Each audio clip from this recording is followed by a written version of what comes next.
माँ की आखिरी दुआ, एक इमोशनल कहानी। अगर आपकी जिंदगी में कोई ऐसा है जो आपसे बेइंतहा मोहब्बत करता है, तो उसे इंतजार मत कराइए। उससे बात कीजिए, उससे मिलिए, उसकी कदर कीजिए, क्योंकि वक्त कभी लौटकर नहीं आता। रिहान एक 28 साल का नौजवान जो अपने करियर में आगे बढ़ने की दौड़ में बिजी था।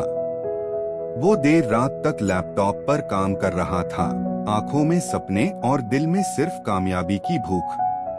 टेबल पर रखा उसका फोन वाइब्रेट करने लगा। स्क्रीन पर माँ का नाम चमक रहा था। उसने एक नजर फोन पर डाली, गहरी सांस ली और कॉल को नजरअंदाज कर दिया। फोन की स्क्रीन धीरे धीरे बंद हो गई और कमरे में सन्नाटा छा गया। दूसरी तरफ रिहान की माँ, एक बुजुर्ग औरत जिनकी आंखों में ममता थी मगर चेहरे पर थकान झलक रही थी, अपने छोटे से कमरे में बिस्तर पर बैठी थी। उन्होंने अपने हाथों में फोन थाम रखा था। स्क्रीन पर कॉल मिस्ड लिखा था।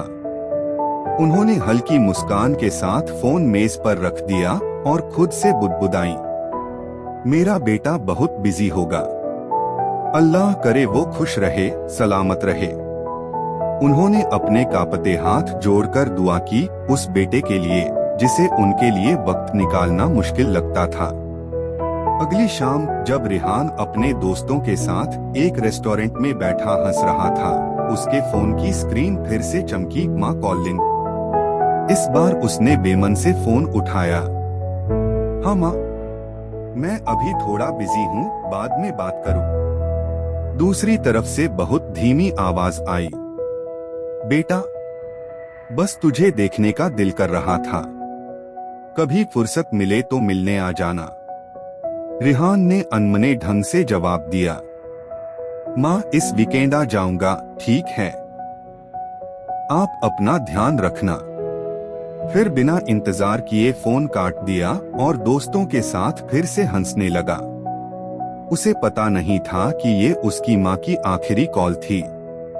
अगली सुबह ऑफिस में बैठा रिहान किसी जरूरी प्रोजेक्ट पर काम कर रहा था कि अचानक उसके फोन पर एक अनजान नंबर से कॉल आई। रिहान बेटा, तुम्हारी माँ अब इस दुनिया में नहीं रही।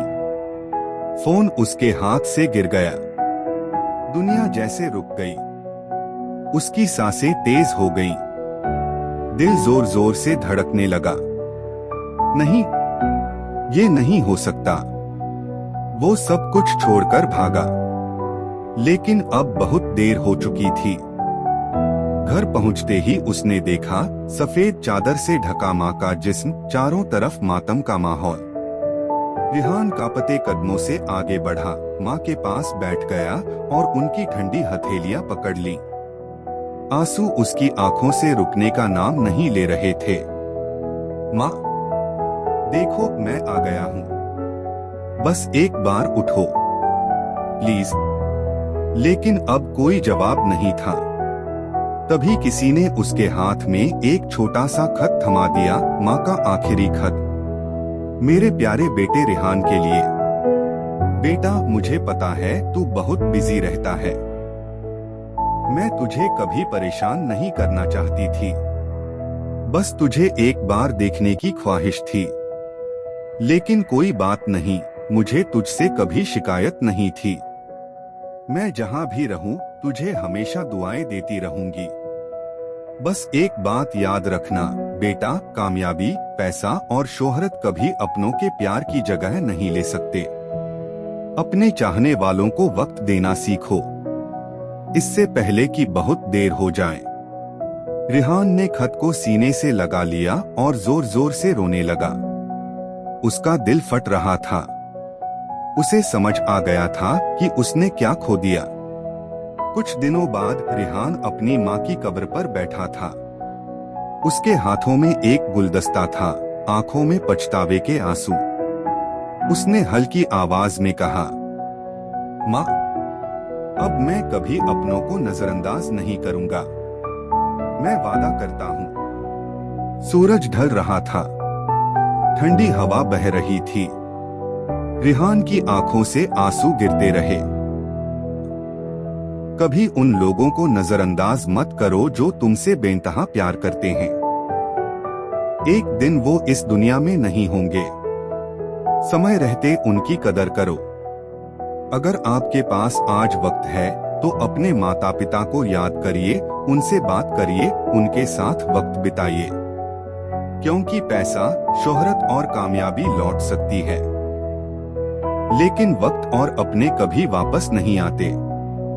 अगर ये कहानी आपके मन को छू गई है तो एक कमेंट जरूर करें। अगर वीडियो पसंद आया तो प्लीज लाइक और फॉलो करें। बाप की आखिरी तहरीर। पछतावा हमेशा देर से आता है, जब बस एक मौका चाहिए होता है, मगर वक्त हाथ से निकल चुका होता है। कमरा हल्की रोशनी में डूबा हुआ है। अली गुस्से से दरवाजा खोलता है और अंदर दाखिल होता है। उसका बाप एक पुरानी चारपाई पर बैठा है, थका हुआ लेकिन चेहरे पर वही पुरानी मुस्कान लिए हुए। अली गुस्से में, अब्बा, हर दिन की तरह आज भी मैं दुनिया के सामने शर्मिंदा होकर आया हूँ। दोस्तों के पास सब कुछ है और मेरे पास कुछ नहीं। क्या आपको जरा भी एहसास है? बाप मुस्कुराते हुए मगर थकी हुई आवाज में, बेटा, मैं कोशिश कर रहा हूँ, सब ठीक हो जाएगा। अली कड़वे लहजे में, कब? जब मैं भी आपकी तरह निकम्मा बन जाऊंगा। काश मेरा बाप भी किसी काबिल होता। ये सुनकर बाप का चेहरा एक पल के लिए बुझ जाता है, मगर वह कुछ नहीं कहता, बस हल्की मुस्कान के साथ अली को देखता है। बाप धीमी आवाज में, बस तुम्हें खुश देखना चाहता हूँ, बेटा। अली गुस्से में दरवाजा जोर से बंद करके बाहर चला जाता है। बाप की आंखों में आंसू आ जाते हैं। वह धीरे से अपनी पुरानी डायरी खोलता है और कुछ लिखने लगता है। अली सुबह घर वापस आता है। घर में अजीब सी खामोशी छाई हुई है।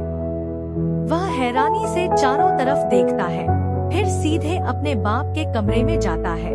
उसका बाप चारपाई पर सीधा लेटा हुआ है, चेहरे पर वही हल्की मुस्कान।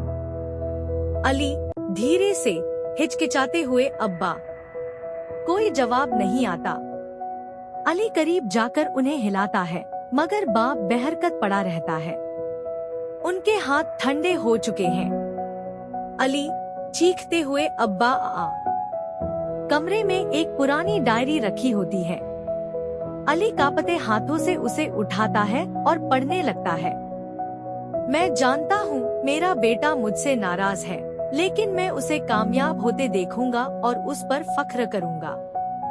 मैं चाहता हूँ कि एक दिन वो मुझसे कहे, अब्बा, मैं आपसे बहुत प्यार करता हूँ। अली की आंखों से आंसू टपकने लगते हैं। अली रोते हुए बाप का ठंडा हाथ पकड़कर, अब्बा, मैं आपसे बहुत प्यार करता हूँ, प्लीज बस एक बार आंखें खोलो, प्लीज।